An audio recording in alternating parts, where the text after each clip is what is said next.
My parents refused to attend my wedding because I married before my so-called perfect sister. Now their carefully maintained image of a flawless, united family is finally beginning to crumble before everyone's eyes. You ever have that moment when your whole world cracks, not because of strangers, not because of enemies, but because of the people who were supposed to love you unconditionally? That's exactly what it felt like the day my parents refused to come to my wedding. I remember standing there, phone in hand, heart pounding, as their words sank in. They weren't sick. They weren't busy. They weren't even upset with me for something I did wrong. They just couldn't handle the idea that I, their imperfect daughter, was getting married before my sister, their so-called perfect child.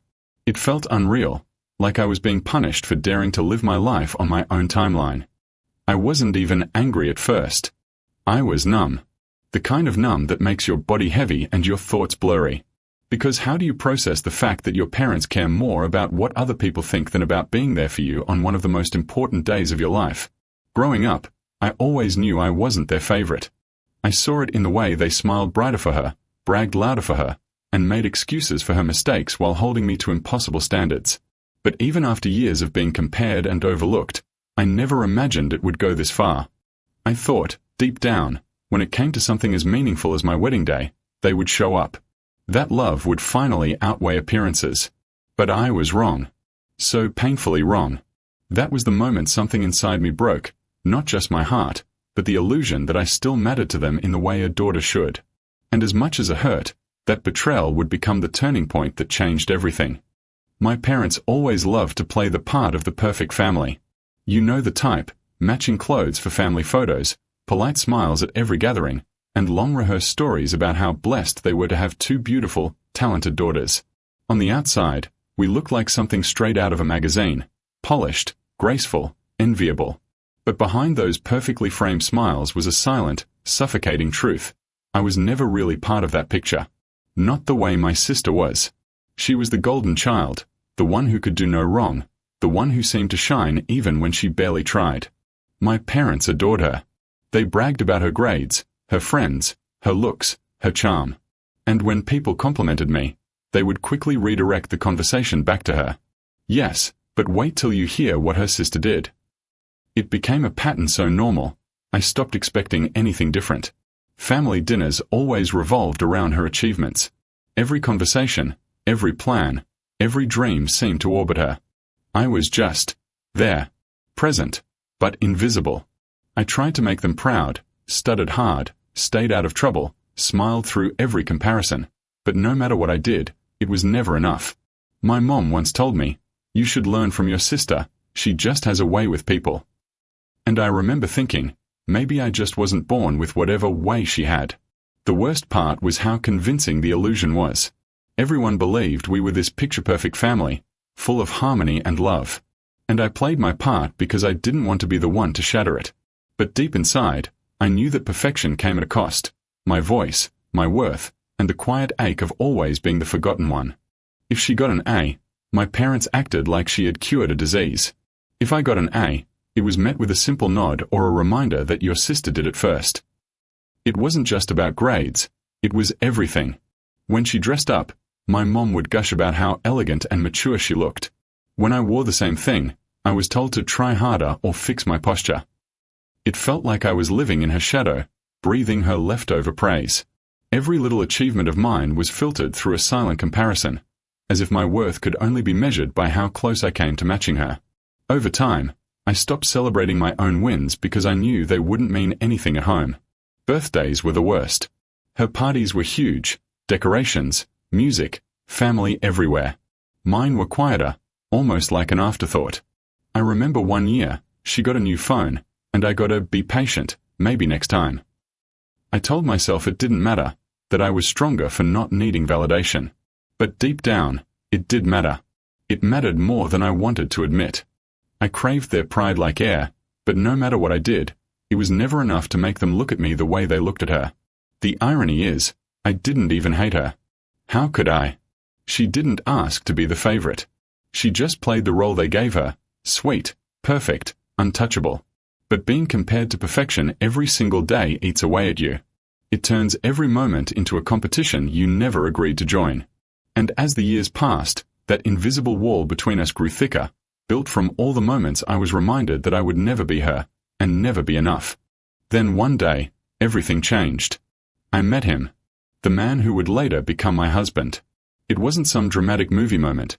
It was simple, quiet, and real. He wasn't flashy or arrogant like the guys my parents always said I deserved. He was kind. The kind of kind that feels like sunlight after years of cold silence. He listened when I spoke, laughed at my awkward jokes, and never made me feel like I had to compete to be seen. For the first time in my life, I didn't have to prove I was worth loving. He saw me exactly as I was, messy, unsure, imperfect, and still thought I was enough. That feeling was something I didn't even realize I'd been craving for so long. He'd ask about my dreams, not my sister's. He noticed the small things, how I like my tea, how I overthink everything, how I hide my sadness behind forced smiles. Every time he said, "You deserve better," a part of me wanted to believe him, but another part whispered, "Do I?" Because when you grow up being treated like the lesser one, love feels almost suspicious. But he proved it again and again, with patience I didn't know people could have. And when he proposed, so softly, so sincerely, I didn't hesitate. I said yes with tears in my eyes and a heart full of hope. For the first time, I felt like I was stepping into a story that was truly mine. Not hers. Not theirs. Just mine. I couldn't wait to tell my family, to share that happiness, thinking maybe, just maybe, this time they'd look at me and see someone worth celebrating. I was so naive. I really believed love would be the bridge that finally brought us together. I had no idea it would become the breaking point instead.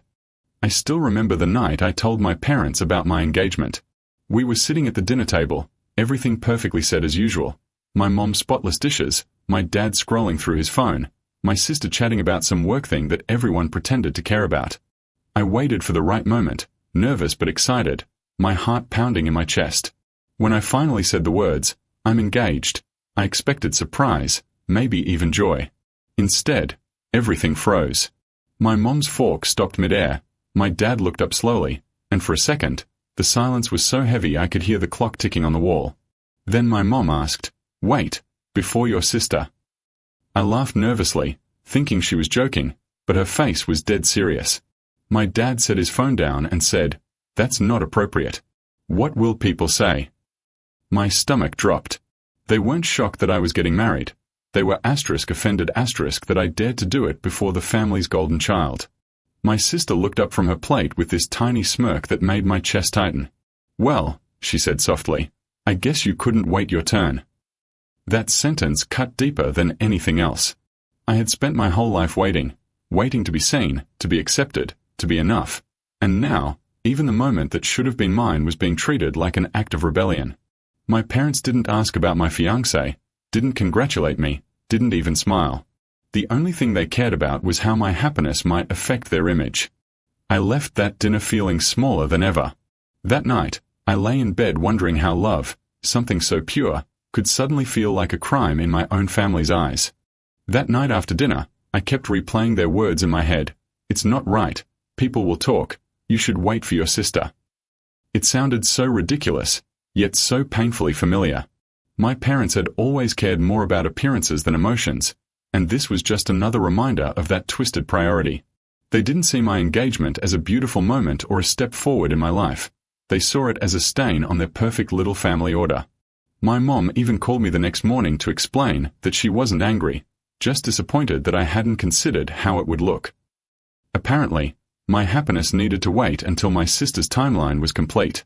I couldn't wrap my head around it. Why did it matter who got married first? Love doesn't follow an order. But to them, it did. My dad said, "You should understand your place," and that sentence shattered something inside me. My place? Was that really all I was to them? Someone who needed to stay in the background so their precious reputation wouldn't crack?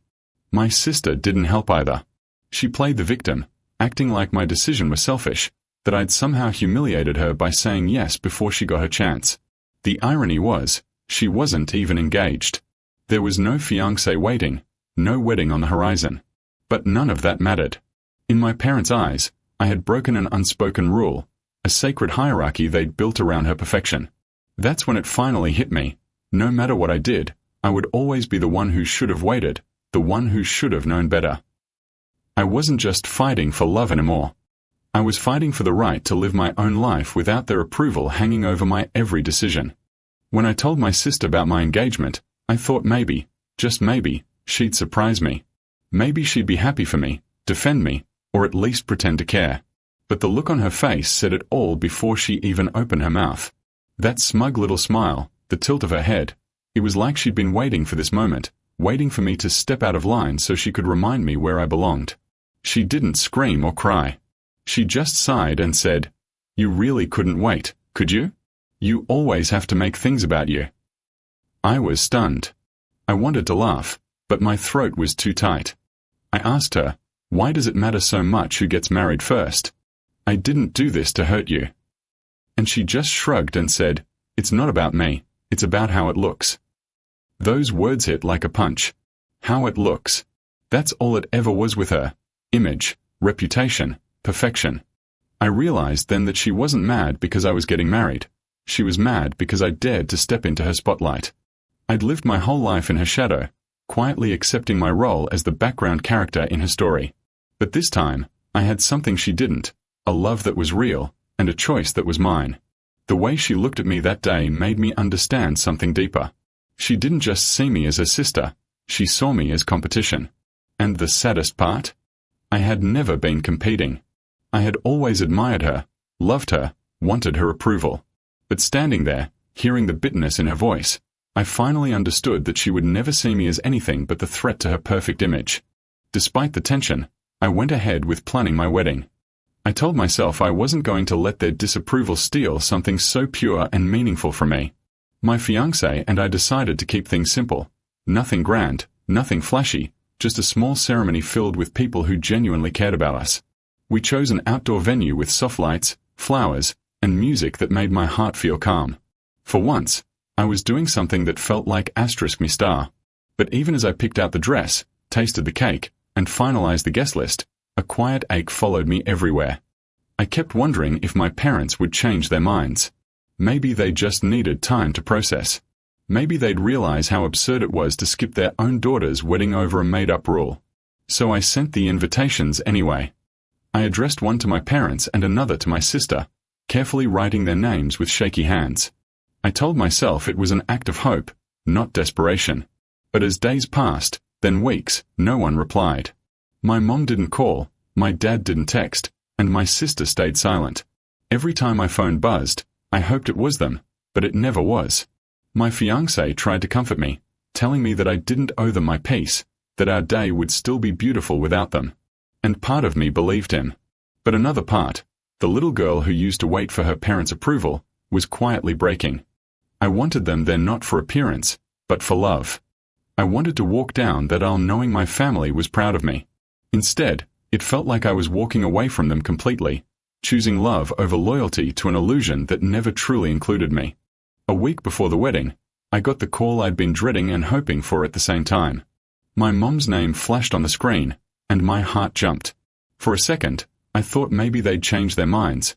Maybe she was calling to say they were coming after all. I answered with a shaky, hopeful "Hi, Mom." But her tone was cold, distant, almost rehearsed. She didn't even ask how I was or how the preparations were going. She just said, "Your father and I have decided we won't be attending the wedding." My chest tightened. I asked why, even though I already knew the answer. Her response came out smooth, emotionless. "It's too embarrassing for your sister. You know how people talk. It's not appropriate for the younger one to marry first." I went silent. I could hear my own heartbeat pounding in my ears. Then she added, as if it would make it better, "We hope you understand." Understand? Understand that they were choosing their pride over my happiness? Understand that their fear of gossip mattered more than being there for their daughter? I wanted to scream, to tell her how cruel that was, but all that came out was a quiet, "Okay."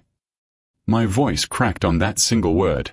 After she hung up, I just sat there in my room, staring at the wall. My wedding dress hung nearby, glowing softly under the light, but suddenly it felt meaningless.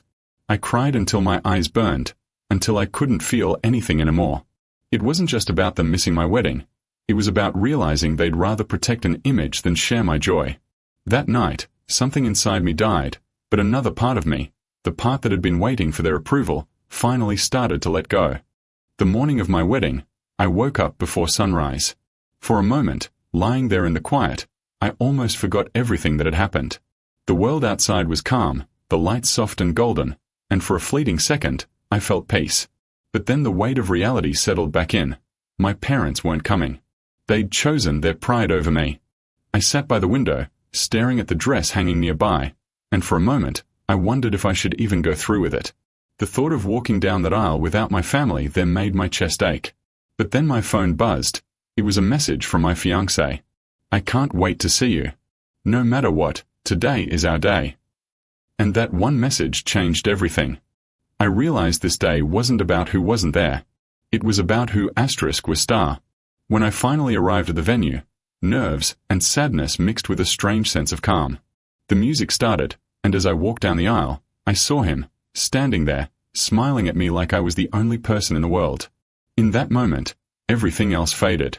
The pain, the anger, the disappointment, all of it blurred into the background. I saw love, pure and steady, waiting for me. And that's when it hit me. Family isn't always the people you're born to. Sometimes, it's the people who choose you, who show up when it matters. The ceremony was beautiful. There was laughter, tears, and warmth that filled every corner of that little space. And though a part of me still ached for the parents who should have been there, another part of me felt something I'd never felt before: freedom. That day, I didn't just marry him. I finally chose myself. The weeks after my wedding felt strangely quiet. There were no calls, no texts, no messages from my parents. Not even a simple congratulations. It was as if they'd erased me from their lives, as if my marriage had made me disappear. At first, I kept checking my phone every few hours, convincing myself that they were just waiting for the right time to reach out. Maybe they needed space. Maybe they were embarrassed. But days turned into weeks, and the silence only grew heavier. It was a different kind of pain, one that didn't scream, but sat quietly in my chest, suffocating me little by little. Every time someone asked about my parents, I forced a smile and said they were busy.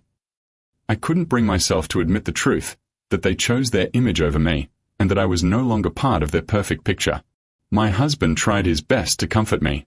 He'd hold me when I cried and remind me that I wasn't alone anymore, that I had him, that I had a new family now.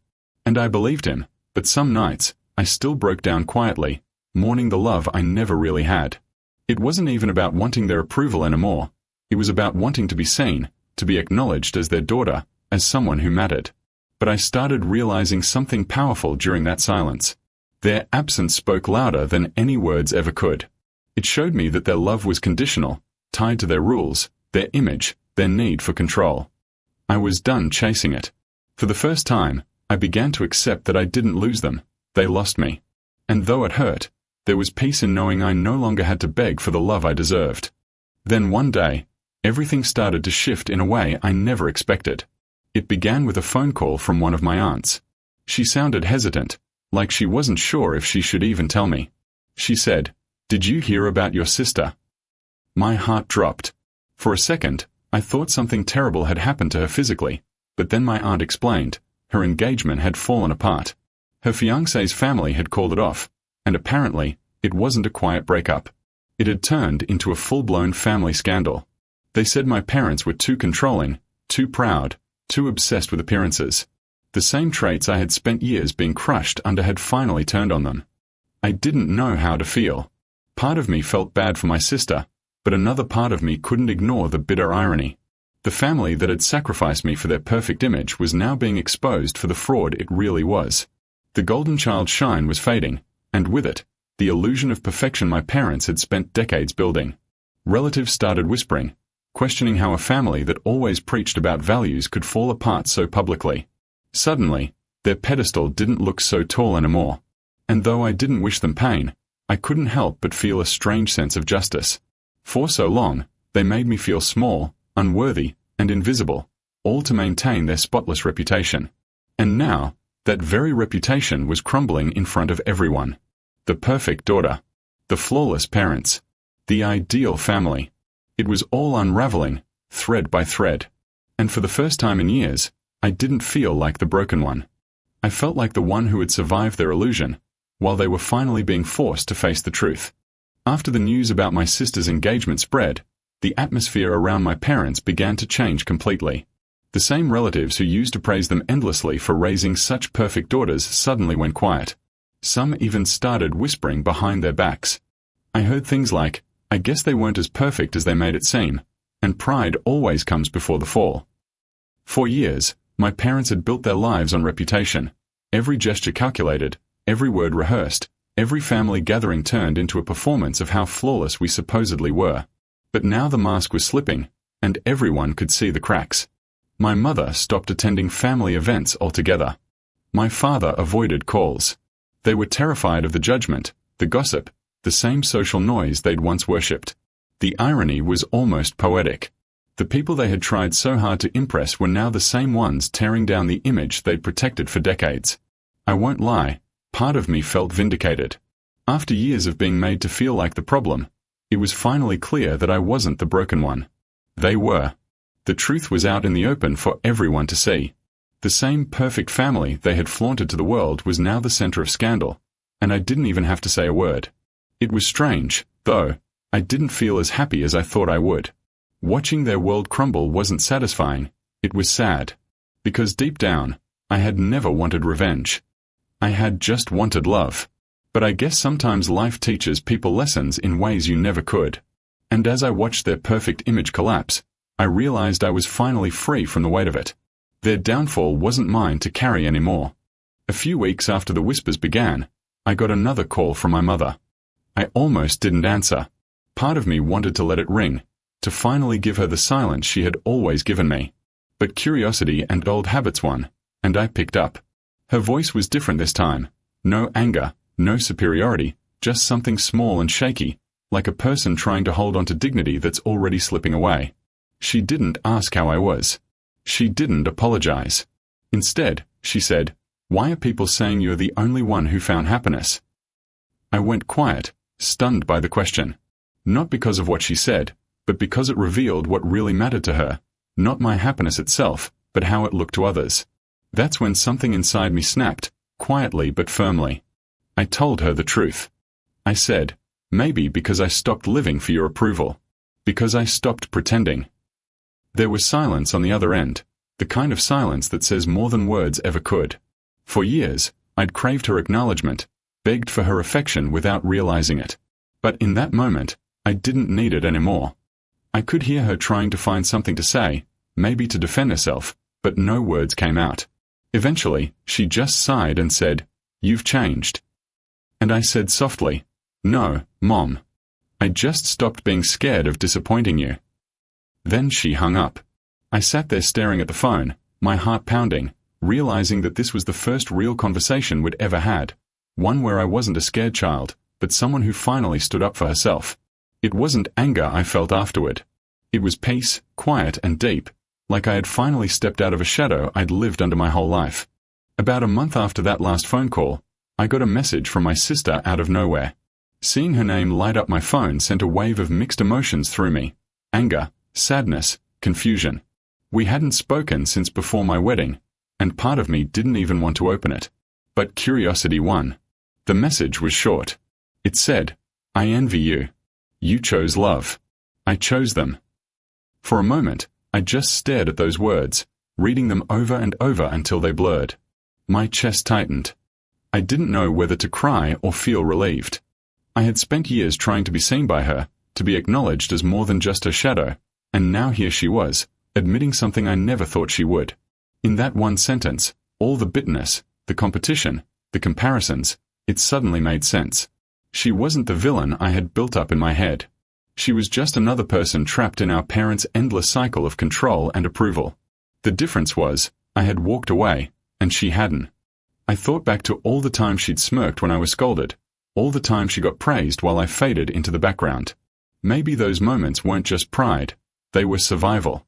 She had learned to play their game because she didn't know how to live without their approval. And I realized something then. I hadn't lost a sister. I had lost a version of her shaped by our parents' expectations. I typed back, "You can still choose love too," but I never got a reply. Maybe she wasn't ready. Maybe she never would be. But for the first time, I didn't feel hate toward her anymore. I just felt sad, for the both of us, and for everything we could have been if love had ever been enough in their house. As the months went by, everything about my parents' so-called perfect life began to collapse. The same people who once looked up to them now avoided them at family gatherings. The whispers that used to flatter them had turned into gossip that stung. My mother stopped posting her carefully staged family photos, and my father, who used to beam with pride while bragging about his daughters, started avoiding conversations about family altogether. The image they had worked so hard to protect was gone, replaced by pity and quiet judgment. My sister's broken engagement had opened the floodgates, and soon people began to see what I had always known, that their perfection was nothing more than a mask, a performance for the world. Without that image, they seemed lost, unsure how to exist without the applause of others.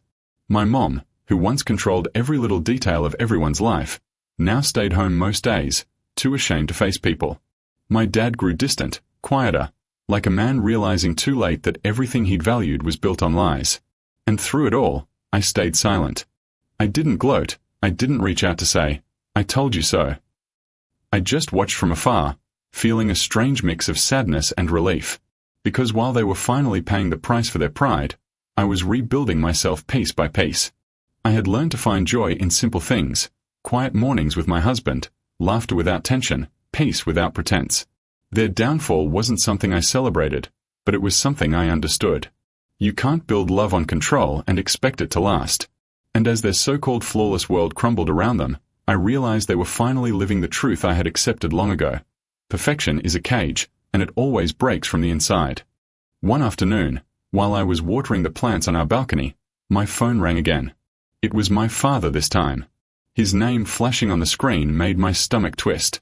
We hadn't spoken since before my wedding, and after everything that had happened, I didn't know what to expect. I hesitated for a moment before answering. His voice was low, tired, and uncertain, so unlike the confident, commanding tone he always used. He said, "I wanted to see how you're doing." For a few seconds, I didn't say anything. I was too shocked. This was the man who once told me I had brought shame to the family for getting married before my sister, the same man who couldn't even look me in the eye on my wedding day. Now he sounded small. He stumbled over his words, talking about how things had been difficult, how your mother isn't herself these days. I could almost hear the regret hiding behind his pride. Then, he said something I never thought I'd hear. Maybe we should have handled things differently. It wasn't a full apology, but it was the closest thing I was ever going to get from him. And strangely, it was enough. I told him I was doing well, that I was happy, that I hoped they were okay too. The conversation was awkward and short, but when I hung up, I felt something shift inside me. The anger I'd been holding onto for so long began to fade, not because he deserved forgiveness, but because I finally didn't need it. For years, I'd wanted my parents to acknowledge my pain. But now, I realized I didn't need them to. I had built a life outside of their approval, and that call was just proof that I'd finally won my freedom. After that call with my father, something inside me finally started to heal. I didn't realize how much space resentment had taken up in my heart until it began to fade. For so long, I had carried their rejection like a wound I kept reopening, but now, I just felt tired of bleeding for people who never cared enough to stop the pain. I began focusing on my own life, on the love I had built with my husband. He had stood by me through everything, through the tears, the silence, the family drama, and he never once made me feel like I was less because of it. Together, we created our own version of family, one built on trust and honesty instead of appearances. There were nights when I would sit by his side, laughing over something small, and suddenly remember how tense my childhood home always felt. Back then, laughter was controlled, affection was earned, and mistakes were unforgivable. But now, my home felt light, real, and for the first time, I understood what peace actually felt like. Sometimes, I'd still think about my parents and my sister, wondering if they ever found that kind of peace. I hoped they did. Not out of obligation, but because I finally understood that holding on to anger only chained me to them even more. Letting go didn't mean forgetting what they did. It meant refusing to let their actions define my story anymore. I wasn't the daughter who got rejected. I wasn't the disappointment. I was someone who chose love, even when love wasn't given back. And in that quiet realization, I found something even greater than closure. I found freedom. Freedom from their expectations, their judgment, and the past that once held me hostage. One evening, months later, I found myself scrolling through old photos on my phone. I came across one from my wedding day, me and my husband, smiling under a canopy of soft lights, surrounded by a few close friends who had shown up when no one else did. My parents weren't there. Neither was my sister. But looking at that photo, I didn't feel pain anymore. Instead, I felt pride. Because that moment, that day, was when I chose myself for the first time. I remembered how hard it had been to walk down that aisle without them, how a part of me had still hoped they would show up at the last minute. But now, looking back, I realized that their absence had made room for something better. Real love, honest connections, and peace that didn't need anyone's approval. I thought about how far I'd come from being the girl who always tried to earn love through perfection. I used to bend myself just to fit into the image my parents wanted. The obedient daughter, the silent supporter, the one who always came second. But that girl didn't exist anymore. In her place was someone stronger, softer, freer. Someone who didn't need validation to feel worthy. My husband came over and sat beside me, glancing at the picture too. He smiled and said, "You look so happy there." And I realized I was. Even in that moment, even with all the pain, I had been genuinely happy, because I was living my truth. I turned off my phone and leaned into him, feeling grateful. Not just for him, but for every broken piece of my story that led me here. Sometimes, losing people isn't the end of your story. It's the beginning of finally becoming who you were always meant to be. Time has a strange way of softening even the sharpest memories. It's been over a year since everything fell apart, and when I think back now, it feels like a lifetime ago, like watching someone else's story unfold from a distance. My parents still don't speak to me much, though every now and then my father sends short messages, polite but distant. My mother remains silent, proud even in defeat. My sister eventually reached out again, just to say she was moving on with her life. Her message was calm, almost peaceful.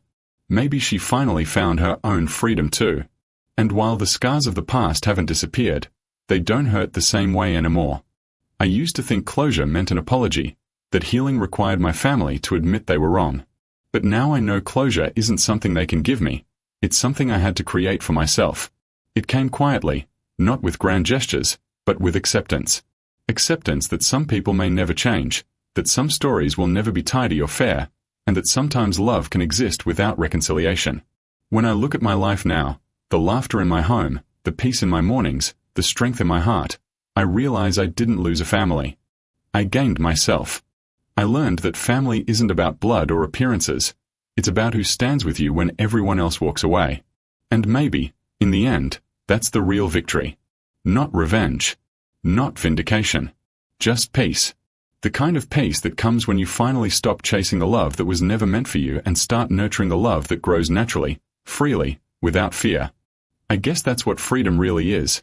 Learning that your worth was never theirs to define.